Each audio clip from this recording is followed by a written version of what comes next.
بسم اللہ الرحمن الرحیم۔ لاکھوں کروڑوں درود پاک کریم آقا صلی اللہ علیہ وسلم کی ذات اقدس پر اپنے اور دوسروں کے حقوق کا خیال رکھیں تاکہ ایک پرامن اور خوشحال معاشرے کی تشکیل پائی جا سکے۔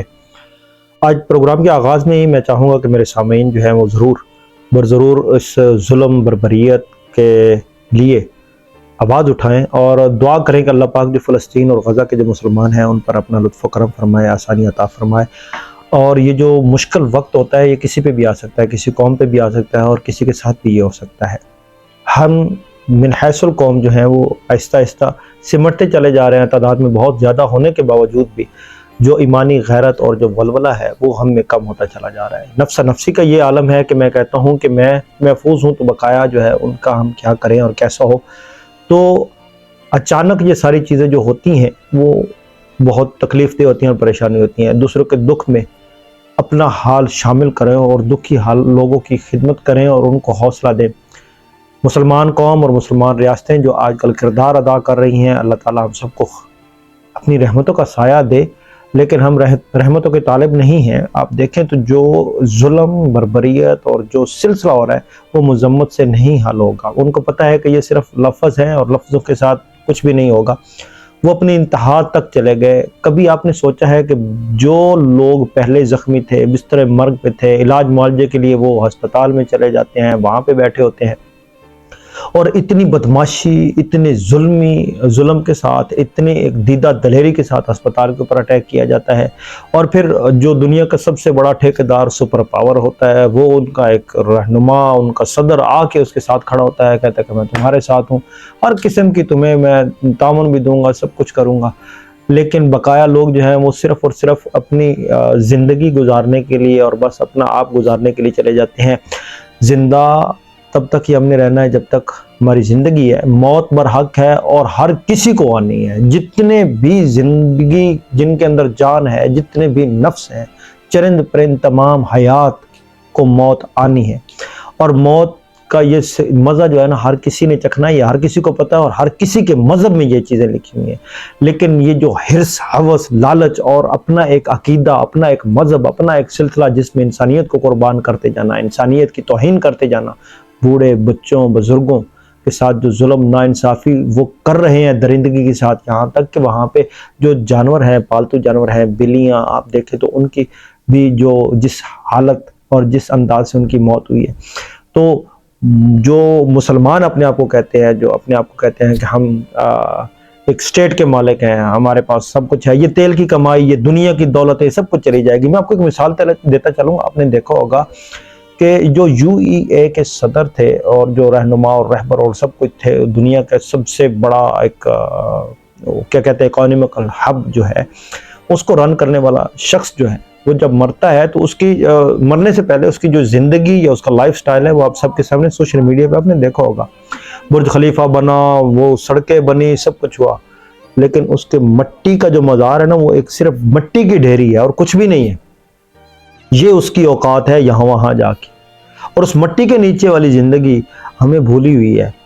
یہ دیکھ لیں کہ آج ہمارے اندر ہے کیا چیز، معاملات کیا ہیں، ہمیں دوسرے کا احساس نہیں ہے۔ وہ اللہ جو اتنا غفور رحیم ہے، ہمیں مسلمان پیدا کیا، غیرت، حمیت، ایمان کا حصہ ہے، سب کچھ ہے، لیکن وہ بلکتی بچیاں نظر نہیں آتی۔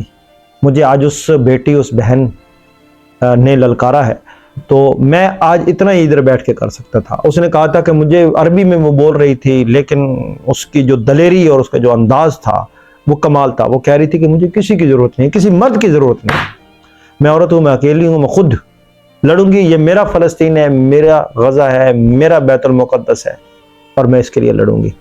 کہاں گئے وہ لوگ؟ ہمیں قصہ کہانیاں سنایا گئے تھے کہ جی وہ محمد بن قاسم جو ہے ایک عورت کی صدا کے اوپر یہاں پہ آئے تھے، حجاج بن یوسف نے ان کو یہاں بھیجا تھا۔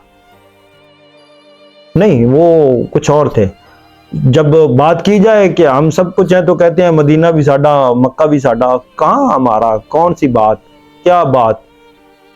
آرام کے پیسوں پہ اٹھے ہم چلے حج کرنے، جب حلال کی باری آئی تو ہمارا خون جو ہے وہ رنگین سے سفید ہو گیا، لال نہیں رہا۔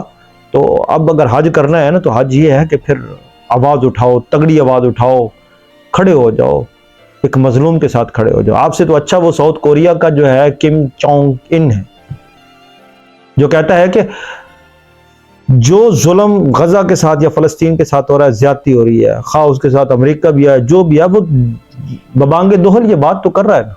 باقی مذمت کی بات اس کو کیا لگے کون کیا ہے، غیرت ایمانی اور جو ایک انسان کے اندر جذبہ تھا نا، وہ ختم ہوتا چلا جا رہا ہے۔ اب ہر کوئی بندہ اپنے اپنے اسٹیٹ میں بیٹھا، اپنے گھر میں بیٹھا ہے، کہتا ہے پڑوس میں آگ لگی ہے تو لگی رہنے دے، میں تو محفوظ ہوں۔ بھائی پڑوس میں آگ لگی ہے تو کل تمہارے گھر میں بھی آگ لگے گی۔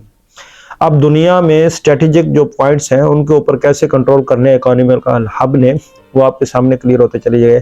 خاموشی سے بیٹھ رہے سیریا گیا، خاموشی سے بیٹھ رہے عراق گیا، خاموشی سے بیٹھ رہے لیبیا گیا، خاموشی سے بیٹھ رہے تو عراق کے ساتھ جو ہوا، خاموشی سے بیٹھ رہے ہیں۔ پھر دیکھیں کیا ہوتا ہے۔ اب جو یہ آپ اڈے دے رہے ہیں کہ ہمیں کچھ ملے گا، کیا ملے گا آپ کو؟ کچھ نہیں ملے گا۔ اس آپ جو عرب ممالک ہیں، یا پھر اس کے بعد نشانہ کیا ہوگا؟ جہاں جہاں بھی مسلمان ہیں وہاں ہوں گے۔ جیسے کہ ایک انتہا پسندی کی حد کوئی بات کرے تو اس کو اڑا دیا جائے۔ انڈیا میں جس طرح کر کے مسلمانوں کی زندگی جیرن کی ہوئی ہے، جہاں جہاں مسلمان ہیں وہاں کی زندگی، اور جو نام نہاد ہمارے اندر ایمان کی اتنی کمزور حالت ہے کہ ہم تھوڑے سے لالچ، ہرس، ہوس کی وجہ سے اپنا ایمان تو بیچ دیتے ہیں، سب کو چلا جاتا ہے۔ مجھے ایک قصہ یاد آ رہا ہے، کسی نے بتایا تھا کہ اگر آپ مسلمانوں کو ہرانا چاہتے ہیں تو ان سے 2 چیزیں چھین لیں۔ وہ پوچھا کسی نے وہ کیا چیز ہے؟ اس نے کہا کہ ان سے عشق مصطفیٰ صلی اللہ علیہ وسلم جن کے دل میں ہے نا، نبی پاک صلی اللہ علیہ وسلم کی حرمت، محبت، عقیدت، وہ ان کے دل سے نکال لو۔ دوسرا انہوں نے کہا کہ ان کے دماغ سے یہ جہاد والا جو ہے نا کنسیپٹ یہ ختم کر دو۔ یہ موت کو خوشی سے قبول کرتے ہیں کہ جو شہید ہے وہ اس کی اصل زندگی ہے۔ شہادت تو دور کی بات ہے، ہمیں تو جہاد کا نام لینا بھی اب جو ہے نا وہ اچھا نہیں لگتا۔ تو اب نوٹیفیکیشن جاری ہو رہے ہوتے ہیں، مجھے میسج بھی آیا ہے، آپ لوگوں کو بھی آتے ہوں گے کہ جی وہ اسٹیٹ اگینسٹ اسٹیٹ ایکٹیویٹیز یا جو اس طرح کا کنٹروورشل جو ہے کنٹینٹ وہ اپلوڈ کرنا جو ہے وہ قانونی جرم ہے، وہ فلاں قانون کے مطابق، اور پھر 2016 کے قانون کے مطابق، تو یہ وہ مر جاؤ مار دو، یہ آپ کوئی بات نہیں کر سکتے ہو کیونکہ ہم آپ کو کر دیں گے۔ ہم اس وقت پاکستان کی ایک شکل یہ بن چکی ہے کہ گوانتا ناموبے ہے، جس کے بارے میں سنا جاتا تھا کہ خاردار تاریں لگی ہوئی ہیں، اور خارداروں کے اندر دنیا بھر سے مسلمانوں کو پکڑ کر ٹیررسٹ ڈکلیئر کر کے اندر رکھا ہوا ہے، جہاں پہ وہ نہ بات کر سکتے ہیں، نہ کھا سکتے ہیں، نہ پی سکتے ہیں، نہ اپنی مرضی کر سکتے ہیں۔ بس ان کو ذلالت ملی ہوئی ہے، وہاں پہ ان کو ذلیل کیا جا رہا ہے، ان کی عزت نفس مجروح کی جا رہی ہے، ان کے لیے پریشانیاں کریٹ کی جا رہی ہیں۔ یہ آج کل جو ہے وہ پاکستان میں اور پوری دنیا میں مسلمانوں کے ساتھ ہو رہا ہے۔ پہلے وہ پاکستان ہو یا کوئی بھی اسلامک اسٹیٹ ہو، وہ کھلم کھلا نہ اپنی آزادی میں ہے، نہ اپنی زندگی ہے، نہ اپنے اسلام میں ہے۔ صرف اور صرف ہمیں چاہیے جو ہمیں ایک کلچر ملا ہے، اس کلچر میں وہ ایک لبرلزم، اور اس میں والگری، اور اس میں یہ ساری چیزیں ہمیں یہ اچھی لگتی ہیں کہ یہ زندگی اس طرح کر کے گزرے۔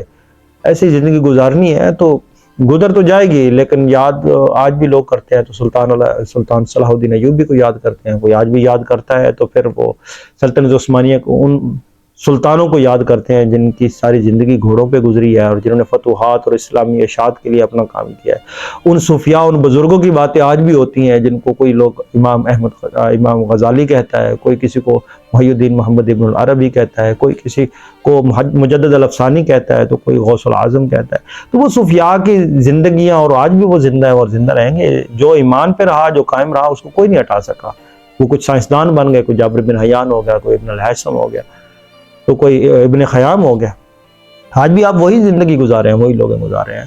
لیکن چپ کر لینا، منافقت کرنا اور چپ سادھ لینا اور یہ کہنا کہ یار میں کیا کر سکتا ہوں، میں کچھ نہیں کر سکتا، تو اتنا کر سکتا ہوں جو میں آپ کے سامنے کر سکتا ہوں۔ آپ یہ کر سکتے ہیں کہ کم از کم آواز اٹھائیں اور لوگوں کو بتائیں۔ اگر خود نہیں بول سکتے تو اس پیغام کو ضرور دوسرے تک پہنچائیں۔ اپنا ریسٹورنٹ کا ضرور خیال رکھیں۔ مجھے دے اجازت۔ السلام علیکم۔